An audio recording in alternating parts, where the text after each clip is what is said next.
자, 이어서 뉴욕 현지 연결해서요. 분위기 알아보도록 하겠습니다. 김한희 특파원, 안녕하십니까? 네, 안녕하세요. 네. 자, 미국 증시는 크진 않지만 참 부러운 게 조금씩 계속 올라가고 있는 그런 모습인데요. 오늘은 내부적인 요인보다는 조금 더 외부적인 요인의 영향을 많이 받는 흐름도 나와줬습니다. 분위기 어땠나요? 네, 뉴욕 주식시장이 일제히 상승했습니다. 이틀 연속 상승세인데요. 다우지수는 4거래일 연속, S&P 500 지수는 이틀째 사상 최고치 기록을 갈아치웠습니다. 중국 인민은행이 기준금리를 0.5%포인트 인하하면서 중국 경기 부양 기대감이 높아진 게 뉴욕 주식시장을 비롯해 전 세계 금융시장을 끌어올렸습니다.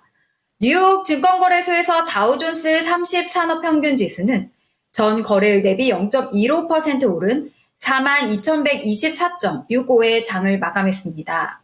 S&P 500 지수는 0.28% 오른 5,718.57을, 나스닥 지수는 0.14% 상승한 17,974.27에 거래를 마쳤습니다. 오늘 엔비디아 주가는 약 한 달 만에 120달러 선을 탈환했습니다. 엔비디아는 전날보다 3.97% 상승한 120.87달러의 거래를 마쳤는데요. 종가 기준으로 120달러 선에 오른 건 지난달 28일 이후 약 한 달 만입니다. 이날 상승은 호재가 겹쳐서인데요. 먼저 엔비디아의 새로운 AI 칩인 블랙웰이 대량 생산에 들어갔다는 모건 스탠리 보고서에 따른 것으로 풀이됩니다. 모건 스탠리는 엔비디아가 4분기 45만 개의 블랙웰 칩을 출하할 것으로 추정된다며 이 새로운 칩에서만 약 100억 달러의 매출을 올릴 것으로 예상한다고 밝혔습니다. 또한 젠슨 황 최고 경영자가 주식 매각을 끝낸 것으로 확인된 데다 중국의 금리 인하가 주가 상승에 보탬이 됐습니다. 금리 인하로 확인된 중국의 경기 부양 의지는 관련주들의 호재가 됐습니다. 중국 매출 비중이 높은 테슬라와 애플, 나이키 등이 상승세를 탔는데요. 미국과 중국의 금리 인하로 자동차 할부 금리가 낮아져 전기차 수요 확대가 기대되는 테슬라는 1.71% 상승했습니다. 애플은 0.4%, 나이키는 1.46% 올랐습니다. 중국 경기 회복으로 구리값이 뛸 것이란 기대 속에 구리 채굴업체인 프리포트 맥모런은 8% 가까이 폭등했는데요. 최대 수혜주는 중국 기업들이었습니다. 징둥닷컴은 13.91%, 테무 모기업인 핀더더는 11.24%, 알리바바는 7.88%나 폭등했습니다. 전기차 업체 니오와 리오토 역시 11%대로 뛰어올랐습니다. 네.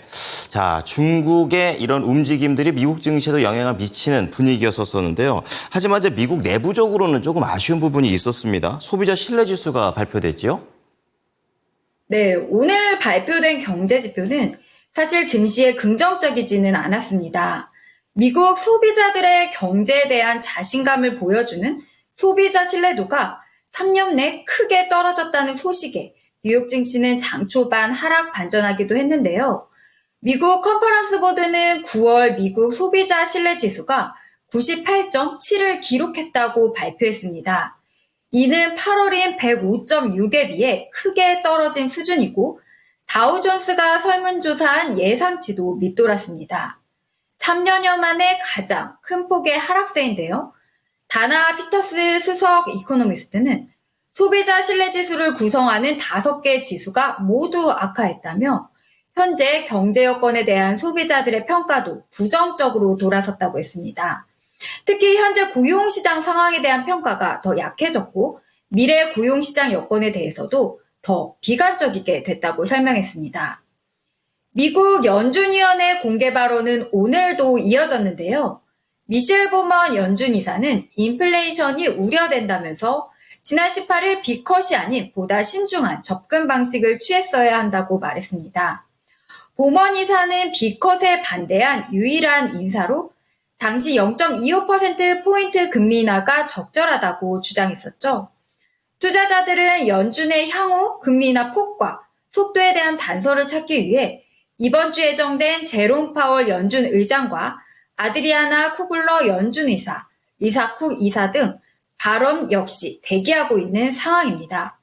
어제까지만 해도 11월에 0.25%포인트 인하와 0.5%포인트 인하 전망을 놓고 팽팽했다면 오늘은 B컷에 나설 가능성을 높게 점치고 있습니다. 패드워치에 따르면 어제만 해도 49.5%였는데요. 61.4%까지 올라간 겁니다. 소비자 신뢰지수 발표 후 경기 둔화가 우려되자 0.5%포인트 인하 쪽이 더 높아진 것으로 보입니다. 월가에서는 앞으로 증시 변동성이 확대될 것이란 관측이 나옵니다. LPL 파이낸셜의 퀸시 크로스비는 트레이더들은 큰 폭의 금리 인하를 환영했지만 시장은 앞으로 수주간 변동성 확대를 경험할 가능성이 높다면서 연준의 모멘텀으로 주식 평가 가치가 상승한 만큼 경제가 빠른 속도로 둔화된다는 징후가 나타나면 시장은 매우 민감하게 반응할 것이라고 전망했는데요. 이번 주에는 다른 경제 지표도 발표됩니다.